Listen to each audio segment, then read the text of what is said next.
we've never shown any of Duncan Garner's work.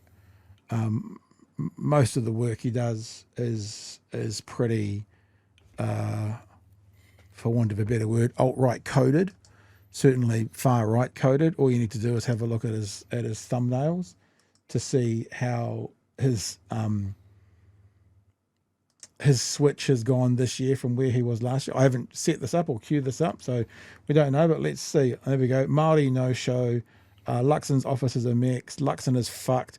Ferris is an embarrassment. Goodbye, Luxon. The truth with fucking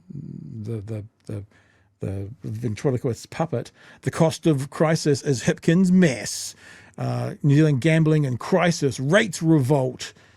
So yeah, no policy. The coal crusade. It's just all yeah. It's pretty weird. It's like people who are now supporting ACT New Zealand First. Notice what they're attacking. They're attacking Labour. They're attacking Māori. They're attacking National. So that tells you where the messaging is going for the audience of Duncan Garner. So he had what he calls as a whistleblower. We're taking it with a grain of salt. I've seen no evidence that this is accurate or true or someone that he knows, but we'll have a listen to it. It is a whistleblower's reflections on how much Christopher Luxon is hated in and around the National Party circles. Let's have a listen. And National MPs need to consider what they do next very carefully, because doing nothing might well spell electoral defeat and disaster for many. Doing something might be the same, you see. A one-term government can't be ruled out. New Zealand First and ACT have flourished in the face of a faceless, spineless and clueless National Party, really. So I've been contacted by a National Party staffer who's told me the following. You're right, Luxon's fucked. Luxon is a moron. He spelt cat. He gets bullied by a skinny white guy, Seymour. One of the reasons I struggle to think this is real, I mean, it's funny, but it's like a moron's written it. Like, honestly, it's really badly written. So I wonder what kind of staffer would be this poor at the written word. So I've got no evidence to say it's false, but it's really badly written.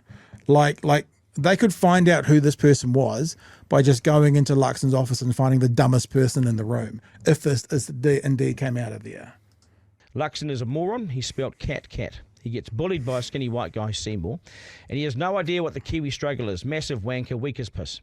He only wants yes men. He hates anyone who challenges him. His intelligence is grossly overrated. He stutters answering the most simple of media questions. Like, there's one. He stutters with 2 Ds. Now, before I get all haughty about it, isn't it stutters? Misspelled. Isn't it stutters with two? Yeah, oh, right, it's 2 Ts. He stutters.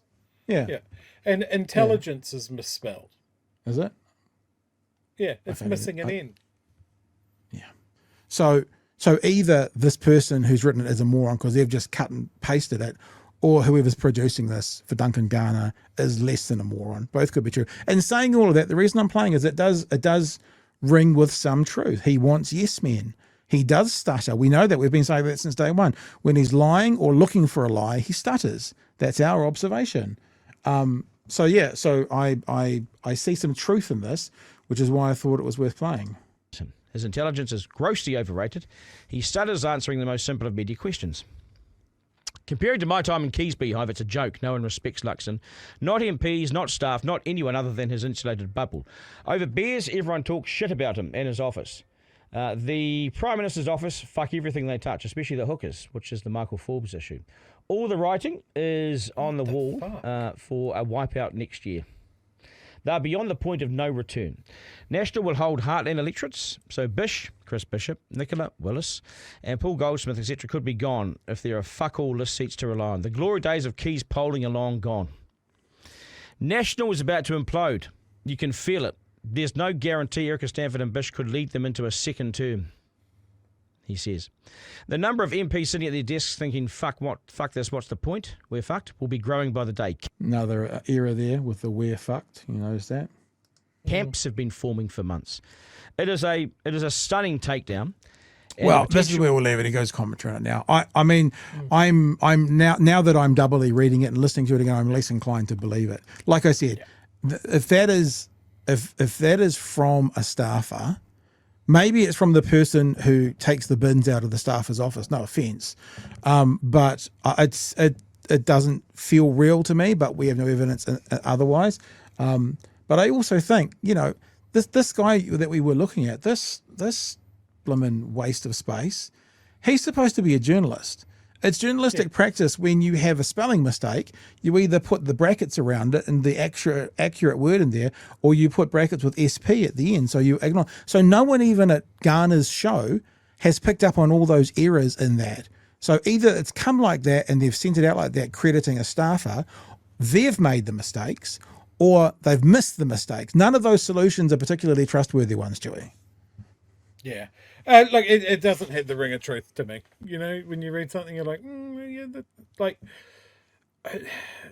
why Garner's decide to run with this breathlessly without checking or verifying it in any way? I just think speaks to where he's at. Like, he wants this to be true. Like, I want it to be true. But I mean, to run with it just verbatim like he has, it's a strange choice. And it's a strangely written, like, if you were thinking about someone, and I mean, okay. Like, if someone posted that on Reddit, I'd go, oh, okay, sure. But yeah, this is a serious journalist. Yeah, we know people. We have people on the show. I think Clint, who have worked in prime ministers' offices as staffers. Would you ever expect anything that kind of quality of writing coming out of? You know what I'm saying? It doesn't feel accurate, yet Garner says he's got it from a staffer. He implies he knows who he's got it from. I think the most likely scenario is it's come in by someone claiming they're a staffer. He doesn't know where it's come from. It's anonymous. And unfortunately, for those of us who love the idea that that's what his office looks like, it's probably not the case. And Duncan Garner, the revolting job you're doing, purposely pitching to the far right, for the quality that you supposedly are as a journalist, that is, if someone did that in journalism school, they would fail. If someone gave that to a journalist student and said, clean this up so we can use it, they would fail. What an embarrassment. What an embarrassment.